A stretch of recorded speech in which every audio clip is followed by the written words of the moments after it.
Perkenalkan, nama saya Rodi Nugraha, absen 18 dari kelas 12 PS1. Di sini saya akan menjelaskan tentang dinamika politik dan ekonomi pada masa liberal tahun 1950 sampai 1951. Di sini saya akan menjelaskan tentang dinamika politik pada masa demokrasi liberal.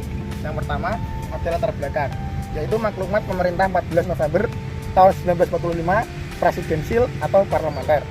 Dan yang kedua ada ciri-ciri. Yang pertama, konstitusi yang berlaku adalah Undang-Undang UUD-S pada tahun 50. Yang kedua, presiden sebagai kepala negara. Dan yang ketiga, ada Perdana Menteri sebagai kepala pemerintahan. Yang keempat, terdapat sistem multi partai. Lalu ada kabinet-kabinetnya. Yang pertama ada Kabinet Nasir pada tahun 7 September 1950 sampai Maret 1951. Yang pertama, Sumitra Plan, yaitu Indonesia masuk PBB, perundingan Indonesia Belanda. Dan yang kedua ada Mas Yamu. Yang ketiga ada Mesi penuntutan pembekuan. Dan yang kedua ada Kabinet Sutiman, yaitu pada tahun April 1961 sampai Februari 1952. Yang pertama, hanya melanjutkan program Kabinet Nasir. Yang kedua Masyumi dan PNI. Yang ketiga ada kejatuhan kabinet akibat penandatanganan Mutual Security (ACT). Yang ketiga ada Kabinet Wilopo April 1992 sampai Juni 1993. Yang pertama, terjadi banyak konflik pemberontakan 17 Oktober tahun 1952, yaitu pembubaran DPRI oleh AD. Yang ketiga, Masyumi, PSI, dan juga PASI. Yang keempat, ada muncul mosi tidak percaya diri Serikat Tani akibat peristiwa Tanjung Morawa. 3. Dan yang keempat, ada Kabinet Ali pada 31 Juli tahun 1953 sampai 24 Juni pada tahun 1955. Yang pertama, menyelenggarakan Konferensi Asia Afrika pada tahun 1955. Yang kedua ada PNI. Dan yang ketiga ada NU menarik dukungan sehingga terjadi keretakan kabinet. Dan yang kelima ada Kabinet Burhanuddin pada bulan Agustus tahun 1955 sampai Maret tahun 56. Yang pertama, penyelenggaraan pemilu 1 tahun pada tahun 55. Pembubaran Uni Indonesia Belanda. Yang kedua ada Masyumi. Dan yang ketiga ada terjadi mutasi beberapa kementerian. Pada 3 Maret tahun 56 menyerahkan mandatnya.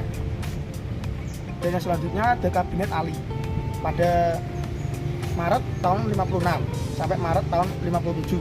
Yang pertama, selanjutnya ada Kabinet Ali pada Maret tahun 56 sampai Maret tahun 57. Yang pertama, pembatalan seluruh perjanjian KMB pada 3 Mei pada tahun 56 sampai titik tolak periode planning and investment. Dan yang kedua ada PNI. Yang ketiga, muncul semangat anti Cina dan kekacauan di daerah. Dan yang terakhir ada Kabinet Juanda, yaitu pada Maret tahun 57 sampai April tahun 59. Yang pertama, membebaskan Irian Barat dan menetapkan lebur wilayah Indonesia menjadi 12 mil. Dan yang terakhir berakhir kabinet karena dekret presiden. Dan yang kedua, saya akan menjelaskan tentang dinamika ekonomi pada masa demokrasi liberal, yaitu sistem pemerintahan, perundingan finansial ekonomi Kabinet Burhanuddin, yaitu permasalahan perekonomian Indonesia dengan Belanda. Yang kedua, Biro Perancang Keuangan Ali Sastro Ami Joyo, yaitu merancang pembangunan tetapi gagal karena masa kabinetnya singkat.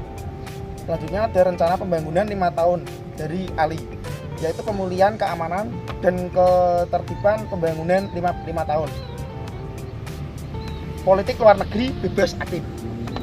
Selanjutnya ada kebijakan perekonomian. Yang pertama, gerakan Benteng, yaitu memberikan bantuan modal kepada pengusaha pribumi oleh Sumitra.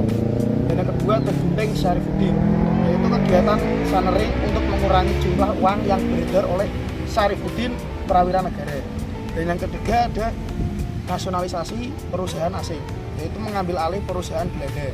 Dan yang terakhir, yang keempat, itu ada sistem ekonomi Alibaba, yaitu kerjasama antara pengusaha pribumi dan non pribumi, yaitu dengan memberikan pelatihan. Halo. Sekian, terima kasih penjelasan dari saya. Bila ada salah kata mohon dimaklumi. Wassalamualaikum warahmatullahi wabarakatuh.